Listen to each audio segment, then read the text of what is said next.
Welcome. It's Dem Boys Watch Footy. It's your boy E. It's your boy PJ. Here, trying to give you some hard-breaking facts and news within the fun culture of footy. How you been, Peach? It's been a bit.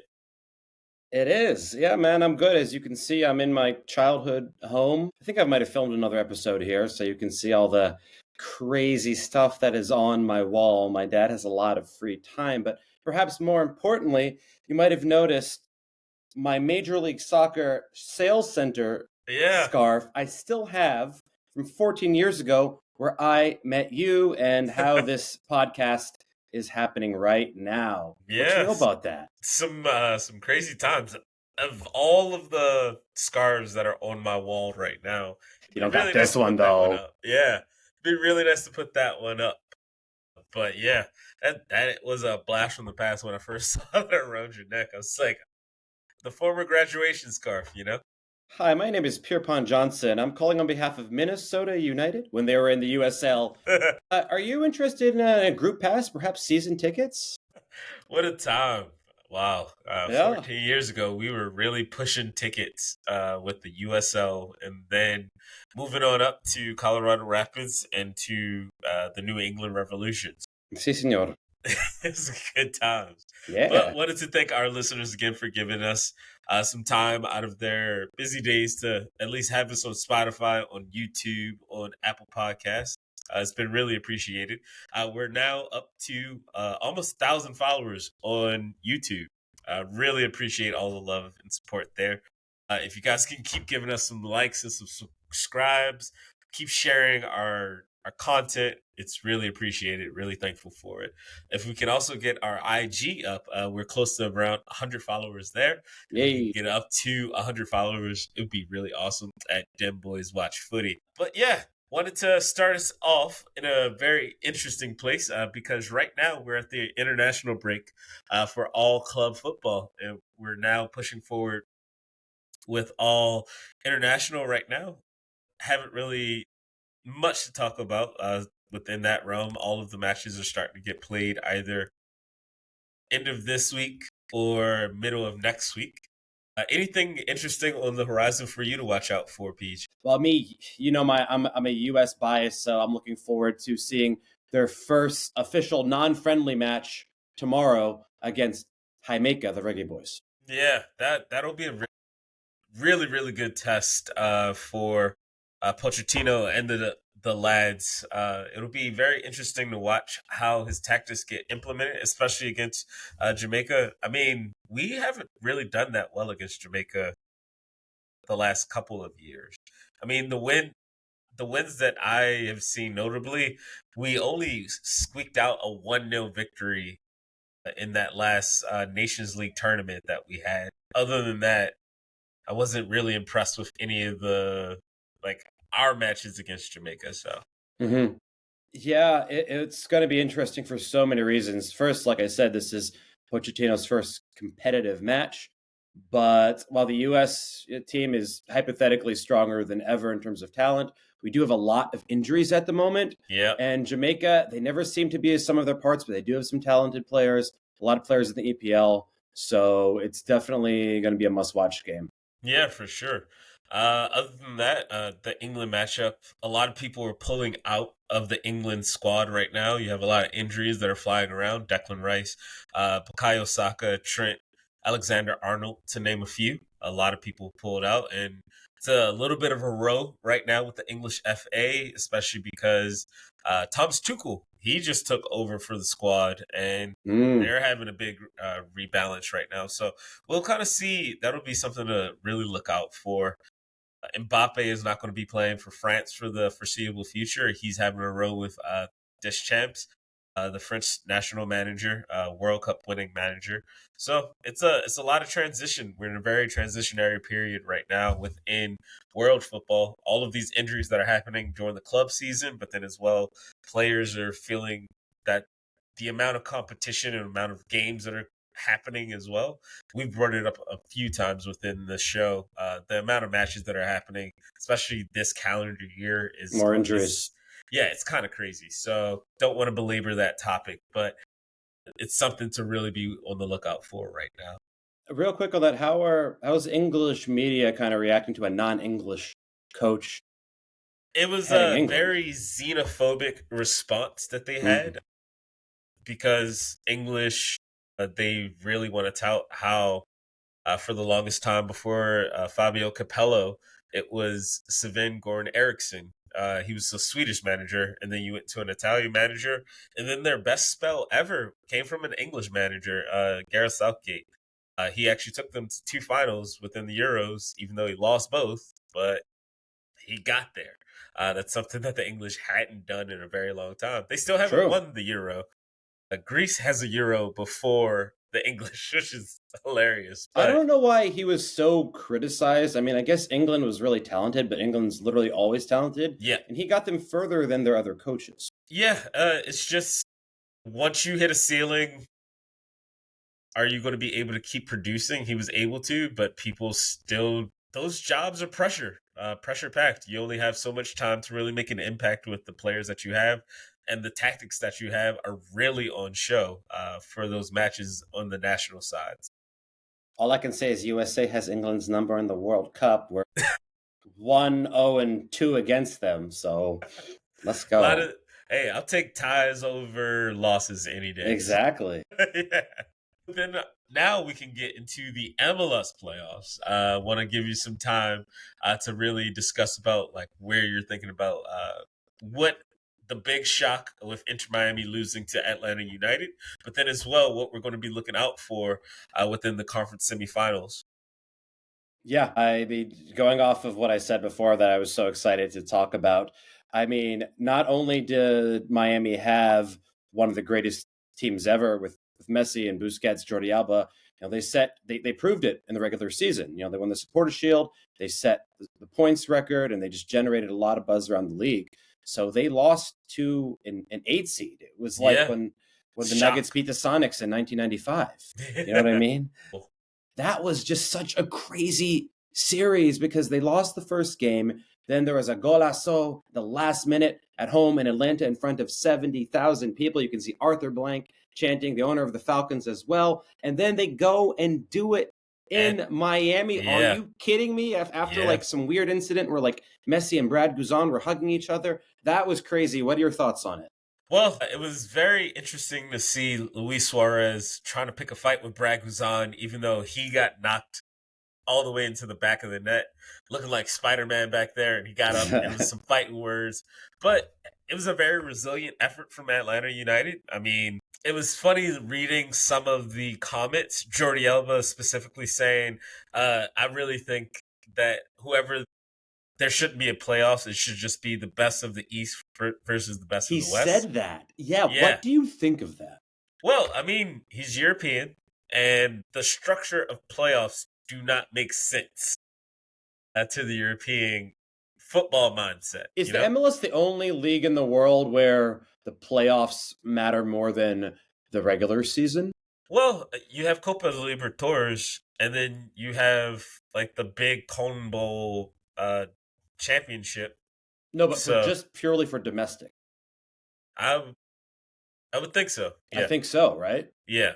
We're the only, at least like major, let's call it top 30 league in the world where the playoffs, like the Supporters Shield has more clout recently as we've like adapted some Europeanism, but still, I mean, I'm sure the prize money, at least, if that's what we're counting it by, is bigger for MLS Cup than Supporters Shield. So, Well, yeah, it must be weird to them. Supporter Shield is now within the Club World Cup. So now Supporter Shield actually has a little bit of merit to it, you know? Which is next year in Los Estados Unidos, United Yeah. States. We are still tracking how that is going to be going. I'm very interested to see how that's going to play out. Yeah. But moving forward, these matchups within the conference semifinals, you have a New York City full-on rivalry. You have Oh, yeah. NYCFC versus New York Red Bulls, and you have Orlando City versus Atlanta United in the East. Yep. In the West, you have LAFC versus Seattle Sounders, and you have LA Galaxy versus Minnesota United. What are you thinking for those matchups? Well, the New York matchup is cool because I live in New York and we have a New York rivalry. I mean, those are two interesting teams because they're two historical big spenders, right? and neither have a lot of big names right now, but Yeah. they seem to be doing well. So, I mean, I think that series could be a toss up. I mean, home field advantage is, I guess, maybe not going to be too much a thing considering one plays in Harrison and one plays at Yankee Stadium. And then, moving forward, I gotta like the LA teams because they just always seem to do well and grind it out. And they do have stars, well rounded team. And then obviously we can't count out Atlanta now after we've seen them take down Miami. So Yeah. what do you think? Well, I mean, my Eastern Conference pick was the Columbus Crew, and they got knocked out in the first round. I was wrong too. I said the only team that could beat Miami was Columbus. Yeah, same. And I was really We're both pushing wrong. yeah, we are really both pushing wrong. for Don't that listen one. to us ever. But for my prediction, I'd probably say New York Red Bulls versus LAFC. Right now, what I'm seeing, LAFC, I just really feel they'll power over LA Galaxy, even though Marco Reus and Puig over at LA Galaxy will probably give a lot of people a run for their money. I believe in Hugo Lloris as a shot-stopping World Cup winning champion. He'll be able to get them to the final. New York Red Bulls, I just like what the Red Bulls are doing right now. Atlanta United and Orlando City, I'm not really that enamored with their play style, and I think the biggest test that they have is New York City FC. So, yeah, I'm going Red Bulls versus LAFC in the MLS Cup final. Do you think Atlanta got a little lucky beating Miami? I don't think it was luck. They played with grit. They played with heart. I mean, Miami's defense was always their Achilles heel. It was their Achilles heel the entire season. Yeah, And it defense reared it. doesn't. Defenders Yeah, don't sell tickets. exactly. And you can only get so many DPs. Like, if they had gotten Sergio Ramos, I would have been like, oh, wow, okay. Like, you actually Beast have a mode. title winning challenge. But wasn't to be. But what about you? Any MLS Cup final for you? Prediction? Yeah, I mean, I hate to be cliche, but I think it's going to be an all LA final, definitely in the Western Conference. For sure. Yeah, I might have to go with you too. LAFC. I mean, they seem to have a pretty well rounded team, especially when they have, the back line is decent and they have a good goalkeeper. It's hard to argue with that, right? Yeah. They might be my pick, but now I'm scared to make picks because my top two teams are gone. Got to make something.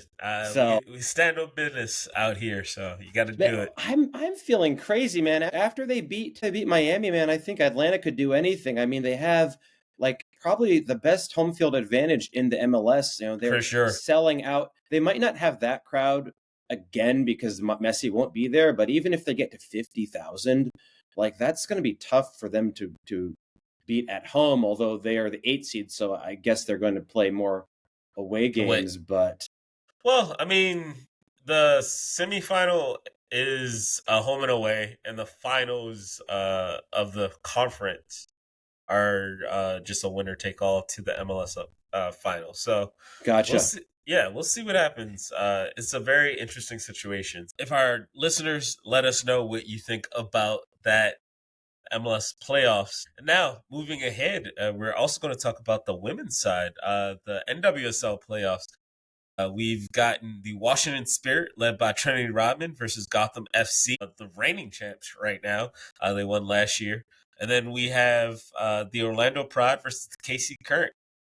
Right now, looking at Gotham FC taking it. I mean, you have championship pedigree.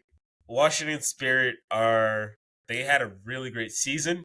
They tied with Gotham on points at 56. Orlando Pride went the highest at 60, and they have the Player of the Year. So we'll see what happens in that matchup with Orlando and KC. But I'm really thinking it's going to be Gotham versus Orlando for that final. What about you? Well, I'm not too in tune with like the nitty gritty of the playoffs, but I had a broader question about women's soccer that I wanted your opinion on. Do you think because women's soccer has kind of always been the dominant female sport in America, and with the rise of Caitlin Clark, we've seen basketball become really popular. Do you think with someone like if the women's league had someone like that, it could grow and become a little more mainstream? It's a lot of strong narratives that are happening right now within NWSL, which are really good to see. You have Trinity Rodman, like I was talking about. You have Sophia Smith.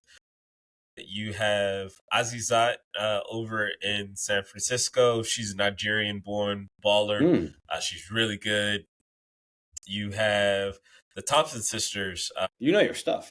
Yeah, they're the youngest to ever get to actually play for the U.S. women's national team, and they're the youngest ever drafted. And there's no longer any more NWSL drafts, so they're the last of that entire breed. So it's a lot of great storylines. We'll see how the NWSL is going to market their stars, or if they want to market the actual the clubs. It always is interesting how the league tries to push forward with a sense of marketing, where their brain goes for that. That's something to look out. But to your point, I'm really big on how the stars are moving. Like your biggest star right now is Trinity. Like she has the personality, she has the pedigree, and she just came off of winning the Olympics. Like I think they have a pretty good chance to continue to market her. I think she'd be the shining north star for how the NWSL needs to market. Yeah, well, I can't offer any predictions at the moment. I do think there is a lot of opportunity for the league to grow, considering how popular soccer is in this country in terms of like it growing, but also what it's traditionally the women's team's like always been good, but the domestic league isn't quite as popular. So I think we've seen the WNBA like triple in sales and size over the last couple of years. So we're Yep. seeing a demand now for women's sports. So Mhm. I would like to see that in the next couple of years in women's soccer. I think it could happen. I think there just needs to be that one kind of sexy, marketable player like Caitlin Clark did for the WNBA. NWSL actually just had a pretty record year. Oh, they did. That's great. Yeah, they're doing very well. It's a lot of excitement, a lot of buzz. A lot of people are actually tuning in because they have a more accessible partnership right now with the media.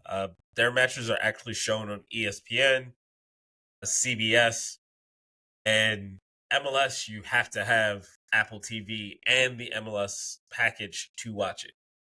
It's very hard, but it's something to look out for within the next CBA for each league. That accessibility is very important for making sure that people have eyes on your product. And NWSL right now, they're super accessible. I actually watched in a bar at the same time as a Thursday night football game. I was watching a women's CONCACAF Champions League match of Gotham FC playing in Let's go. Mexico. So they're accessible. It was on CBS Galazzo. They actually had around like 10 fans in the bar, and they had Okay. 2 TVs just for them. So Wow. that's Which team? the Gotham FC. So the product Okay. is strong. So we'll see what happens. They're the moving defending forward. champions, right? They're the defending champions of NWSL. Yeah. Yeah. Well, that's good news. The league is growing, and if it continues to grow, we'll have more coverage. Yeah, for sure. And then within our last topic within this big roundup, I wanted to bring up the refereeing row that is happening over in London in the Premier League. Premier League referee David Coote, he was first suspended on a video that came out about him. He got into it with the former Liverpool manager Jurgen Klopp. He called him effing arrogant and a German C word. So, yeah, that was a really bad look for him. It brought up like all of this thoughts of biasness within being a referee. Can you stay unbiased in these situations? And the culture of being a referee within the UK. PGMOL is already having a hard time with some of their calls this year. So this row coming out was not a good look. But now he's actually been reprimanded for a second video. Oh my Now God. he has a second video where he's rolled up a US banknote and snorting a line of a white substance. And that is all it's going to be said. It was taking place. The video was taking place in Euro 2024, so back in July, and it was right before his match against Spain and Germany. He was the VAR official for that match, and yeah, it's just a terrible look. I mean, your job has already been you've already been suspended. You're no longer going to be making any money from that. But now your integrity, like who you are as a person, is now on row. What are your thoughts, PJ? Where was this? Where did they catch this guy doing? What was he? Was he doing blow or what was happening? Yeah, like I said, a white substance. We do not A know if white it's cocaine or substance. not. It's But probably not cocaine. hey, we learned about that German white powder snus that is Oh, supposed. yeah, Yeah, that that's is a supposedly European thing. When I lived in Italy, people do that. It's tobacco. exactly. We do not want to. We're only going with fact right now. We're Okay, staying white Dem Boys substance. Watch Footy is a fact. We do not speculate. We It do could be not. cocaine, but we cannot confirm it. Yeah. We do not know, but we do know it was a video. One of his mates, who is I don't think that's a friend. I don't think that's a friend at all. But he was laying out lines, uh, and yeah, he was caught in the position of doing it. Yeah, now he's suspended. He's already suspended for his first video. Now the second video is just damning on who he is as a person. So yeah, Peach, what's your thoughts? I mean, I guess this guy's got to go, right? I mean, he sounds like a fun person to hang out with, but I don't know if I want him managing a game with millions of dollars on the line, a UEFA Champions League game, than refereeing Sunderland versus Tottenham. My mom is a footy fan as well. She likes the For sure. And yeah, it's a very interesting space. Like if you watch the video, you can tell he's not all there. So the fact that a whoever his friend is decided to take a video of him and then make sure to release it, and then secondly, this second video is just quite damning on all fronts. So I'm not a really big fan of what's happening, but yeah, where is the video taken? it was just a cell phone video in his space. A cell phone video in it. What does that even mean? So he was in it was in a hotel, and How do they get uh, that video? like I said, his friend sent it over to the Sun and has been sharing it. Why would a friend I don't think that was his implicate? friend, or yeah, I think somebody had a bet and he messed up or something. So, yeah, Sounds sketchy. very sketchy, but you're already like a very recognizable face. He doesn't have the face of somebody that's inconspicuous. He's already on row for some very interesting decisions this year, and yeah, this just put the nail in the coffin for him. So, really tough luck to David Coote. You know, Poor guy. yeah, he's not doing well. Well, right before we get to our main topic, wanted to thank everyone again for giving us a listen to Dem Boys Watch Footy. It's your boy PJ. We can be found on Dem Boys Watch Footy on IG, as well as Dem Boys Watch Footy on YouTube, Spotify, and Apple Podcasts, wherever you listen to your podcasts. All Let's right. go. So our main topic today, we're going to be discussing the chaos around the Israeli soccer fan riots slash assaults Mm-hmm. within Amsterdam that took place this past week. Wanted to make sure that we dove into this topic just because there's a lot of incendiary things that have happened, and as we know, football is a uniter around the globe, but then as well, it is also a place for people to get their points across.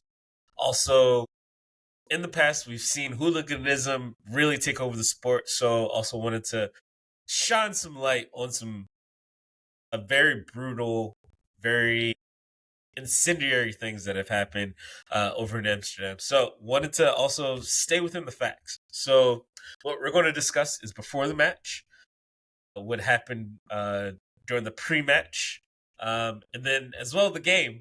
Ajax won 5-0 over Maccabi Tel Aviv. and then after the match around 11 p.m. when majority of the bloodshed happened and the aftermath from there. So, PJ, did you have any thoughts before I get started? Well, obviously, in football, there's tensions between fans, especially in Europe. Maybe in the U.S., it's hard to understand because in MLS games, while the crowds are awesome, there's rarely like true tension and violence in MLS games and in games in the U.S. And football is no. We've seen violence before. Fans are crazy. Fans in England are crazy. In Italy, crazy. I've lived in England and France, and I've seen the fans get crazy. But this obviously seems like a next level because it's not just a club. It seems like more of like an idea. And these were club teams playing, but Yeah, France and Israel are actually playing tomorrow, which is yeah, insane. But that's going to be an interesting one. yeah, so we're probably going to have to follow up on this. But it seems that more is at stake. Identity and obviously the politics behind it. So yeah, this is something that like we haven't seen in a while in terms of the level of not just violence but tension. Yeah, yeah, for sure. And for this to happen at a Europa League match, and some people call it a calculated thing because we have seen evidence of discussions. Just reading through what's going on, there were discussions of trying to attack, but want to just again talk about the facts that we have and then just push on from there. So before the match, you have Maccabi Tel Aviv. Their fans started to come to Amsterdam to play against Ajax. They are a pretty mighty squad in themselves. The fact that they are in the Europa League means that they've done pretty well in their club leagues overall. So before the match, once the teams and their fans actually get there, they have some time to kill, and then literally you start seeing some chants happening in the streets. So you have a lot of their fans starting to group up, actually do some chants within the streets of Amsterdam. But then you have some very specific bad actors starting to climb up into different spaces, into actual residential spaces, and start ripping down Palestinian flags. This has been videotaped and this has been shown. Don't want to dive too further into that, but you have evidence of people showing that happening. So that was already an incendiary space right there. Now, pre-match, actually going into the stadium and during the stadium, you have the Maccabi Tel Aviv fans. They are hyped up. They're ready to support their team, knowing that it's them versus the world. And so they take that persona on. But pre-match, they start chanting during the moment of silence for the Valencia flood victims. So over in Spain, a couple of weeks ago, in the space of Valencia, there was a really bad flood. Around 200 to 250 people passed. A lot of space within that area has been destroyed to ruin, and it was a really bad look within Spain. And right now, people are still rebuilding from there. So just want to make sure that has been cleared off. But during that moment of silence, there is clear on the jumbotron. This is a moment of silence, and during that time, the Maccabi Tel Aviv fans were chanting the entire time. Now, there were also reports that a lot of their fans did not hear the moment of silence, but being not able to read that on the jumbotron around the stadium in the Ajax Stadium, that there was a moment of silence and they were chanting and they were making noise during the entire time, probably ramped up the energy within the crowd, you know? Mm-hmm. Now, we get over to the actual match. Ajax wins pretty handedly over Maccabi Tel Aviv, 5-0. It was, it was kind of a routine win. The match on the betting books, it was minus 300 at the time. And then it just grew and grew after the first two goals. So nothing really more to say. But the Tel Aviv fans, they stayed chanting for their squad. So that is something very important to talk about because some of the chants were quite incendiary. A lot of people reported that there were some very vicious chants that I'm not going to repeat within this medium. But if you want to take a look, you can do your research. There are a lot of news outlets that have done a lot of reporting on this. We're just recounting everything that they're saying. And as well, we dove a little bit deeper into our own research for this. So after the match, around 11 p.m. in Amsterdam, all the fans start to let out, and then we start to see the chants for the Tel Aviv fans back to their hotel. Now, during that time, marching back to their hotel, you start to see more people starting to rip down flags on their new way back. But then as well, you have some really bad chants of Ole and epithets against Palestinians during their time as well. And this starts to cause a chain of events within that space where some of the taxi drivers that were majority Muslim within the Amsterdam space start to do hit and run tactics against the Israeli fans. Now, PJ, chime in. Let me hear your thoughts of just like anything that you've seen or anything else that you've read about.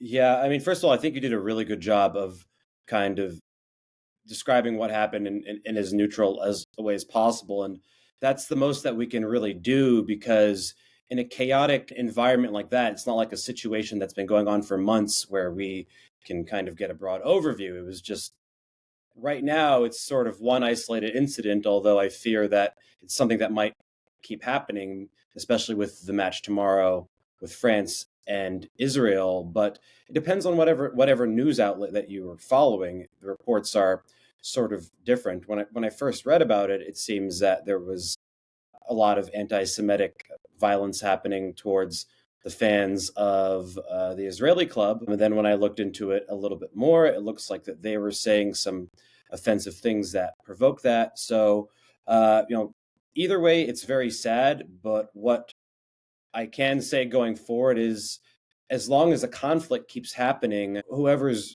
right or wrong in these, whether it's at the soccer stadium or any other type of violence, it's probably going to keep happening, unfortunately. So, what is the solution moving forward? I'm not completely sure. I mean, some people were talking about, just like how Russia was banned from the Olympics, we're talking about trying to ban Israel from FIFA. I don't know if that's right, because, a country's government doesn't necessarily represent its people. Yeah. So it's a very difficult situation. Yeah, for sure. I mean, immediately UEFA has actually done a ban for both sets of supporters for Besiktas and Maccabi Tel Aviv's next Europa League match. So that's going to be played in December. And there's a ban. Why Besiktas? Yeah, Besiktas from Turkey. But why? Because they want to keep this as neutral as possible. And yes, it's unfair. They have a game in December. It would. In Turkey. So originally it was supposed to be in Turkey, but now UEFA has actually moved that match to Hungary. They're going to be playing Debrecen. Wow. Yeah. A lot of people have come out and said, like, why are you punishing the fans of Besiktas? Especially because it's a home match for them. Yeah. And they're playing with no spectators, and they're playing in Hungary. So just on the sporting side of things, we've seen just the very strong, quick ripple effect from there. So initial thoughts for you, Peach? Yeah, I mean, this is tough. I mean, I haven't seen political tensions like this in a while, and we've seen some of these things that happen in international football or in club football. Like I remember, like in like the 70s, when like there was tension in Central America, and some of those countries were at war. Some of the other fans, got in fights and things like that, and were setting off fireworks. But this is obviously a next level, because it's become like a regional conflict, which is a lot of people are worried that it will become a global conflict. But how UEFA and FIFA decide to handle this moving forward will be very interesting. I don't know what they're going to do, but you made an interesting point when we were talking, a couple of days ago, because of the expanded World Cup field. Israel could also qualify for the World Cup. Not saying it's going to happen, but it could. I don't think it's like impossible. For sure. So that would add, another layer of complexity to this. But, we can only just hope that all the violence, eventually subsides. But, there's a lot of tension and people that are saying inappropriate things that are causing these things to happen. I mean, can you Yeah. think of other times that something like this has happened with this type of political tension? Well, I mean, I'm looking at AFCON. Well, actually, the African qualifiers for African Cup of Nations. Just recently, Nigeria, their players got stranded in the airport for they were going to play Libya, and Nigeria, their players were stuck in an airport for about a week. Like they had to be rescued out of there. I mean, not to the level of violence that we're talking about. We've I haven't seen this type of violence with it in my years of supporting and watching football like this. And so it's something, especially for a new generation of people who haven't really dealt with the sights and sounds of a lot of tension, a lot of political unrest, a Right. lot of world bending topics, because right now this is a very polarizing time, not just within the US with the changing of political statements here, but then as well around the globe. And like you said pretty eloquently, just like understanding like where we can actually find solace within the space, but then as well, how do you move forward?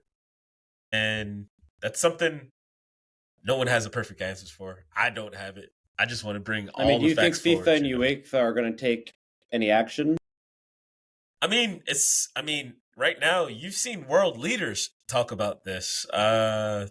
And they came out very strongly as it was anti-Semitic, and Yes. I think that was really interesting to see, just because it was a full clash of ideologies and as well incendiary remarks that were being thrown all around during this entire match. To their credit, the Amsterdam police said there were issues on both sides and they had to do better.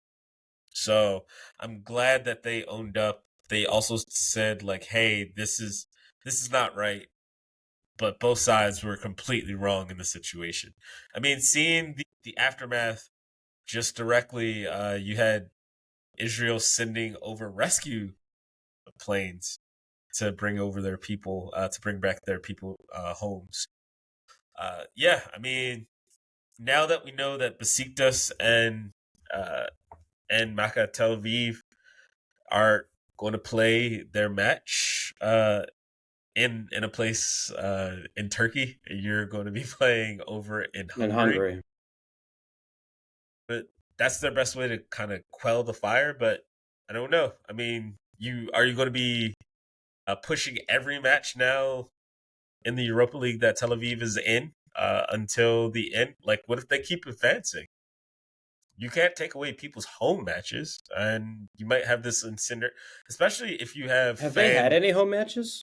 They have, but a lot of this wasn't ratcheted up to the level of this right now. There were not issues in any of the home matches, you There don't have know? been issues, but it's not been anything to this level. People have felt safe. People have been they've it's just mainly been this match, just because of what the actual supporters were chanting during the street, and then as well you couple that with what was going on inside the stadium, where people felt it was disrespectful of them to just completely blow past the moment of silence. Don't really have anything more to kind of add on to that. You have any final remarks? Yeah, I'll conclude with, tomorrow, we're filming this Wednesday. Tomorrow's going to tell a lot because France is playing Israel in France, and France has, I believe, the world's third highest Jewish population, but it also has a very large Arab population. So I think how that goes might be indicative of how things go forward. So that's going to be something to watch. And, I don't want to be like all like rainbows and kittens, but when I went to the World Cup in 2014 in Brazil, it was one of the most beautiful experiences of my life, and I hope that these things can eventually get resolved, and people can enjoy the beautiful game. Because when I was there, I just remember seeing the French fans celebrating, and I'm not French, but people think I am, and I'm just like, oh, this is like such a joyous moment. And yeah, I hope that these type of things eventually stop happening going forward, although there's obviously a political side that needs to go along with that. Yeah, for sure, for sure. Very well stated right there. Well, yeah, really want to hear from our listeners. What are your thoughts on the matter? Anything that could have been pushed away? How do you feel about like all of the sides of it? If you've seen the video, if you read about it, like what are your thoughts on that? Really would love to hear from our listeners on that. And then finally, to close us out, want to get us into some good news of the day. Really want to bring up the DC Power, the USL women's side. So that's the second division of women's soccer within the United States. They just got another high-profile investor coming over from the NFL. A DC native, Vernon Davis. He actually just bought into the group, which is really cool to see. I mean, they already have Angel Reese. They have an actress. They have a baseball player from the Nationals. They have a hockey player from the Capitals. So you're really starting to see like how soccer, investing within soccer clubs, investing in women's soccer clubs is really being pushed to the brink right now within the U.S. And it's really amazing to see. Love that. Love that. Yeah. It's really dope. You've been seeing that a lot in MLS with all sorts of random celebrities investing in teams. And now it's happening on the women's side, and it just shows the growth of the sport. And that is amazing to me. And that's why we do this podcast. Yeah, for sure, for sure.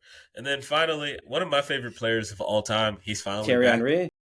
One of my favorite players, Mario Balotelli. That man is back. He's actually playing for Genoa right now. He's been receiving yellow cards nonstop, but love the man to death.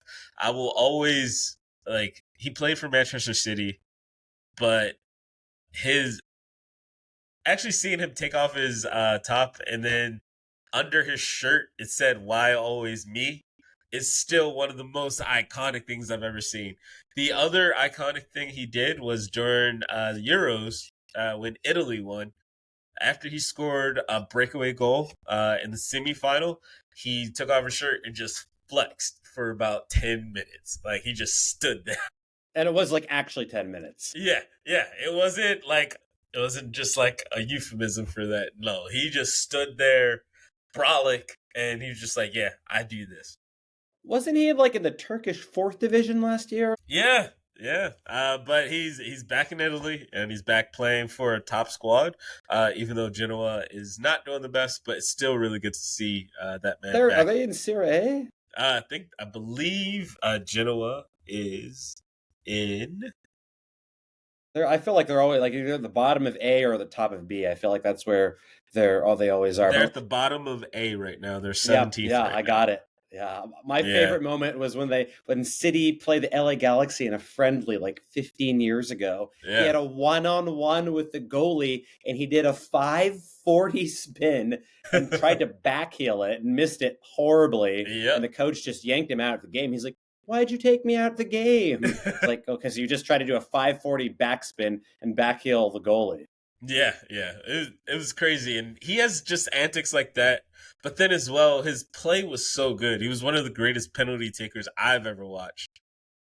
And he was just a fun player to watch when he cared. Absolutely. When he didn't care, you could tell that day and you just like, man. But he was one of the first people to, especially within the generation of watching that I've done in my lifetime, just watching all of the racial abuse that he took playing for Italy as a Ghanaian immigrant, him still keeping his head, sometimes he really got pissed off but like some of his antics, some of his iconic moves, he was one of the first people to take a selfie after scoring a goal.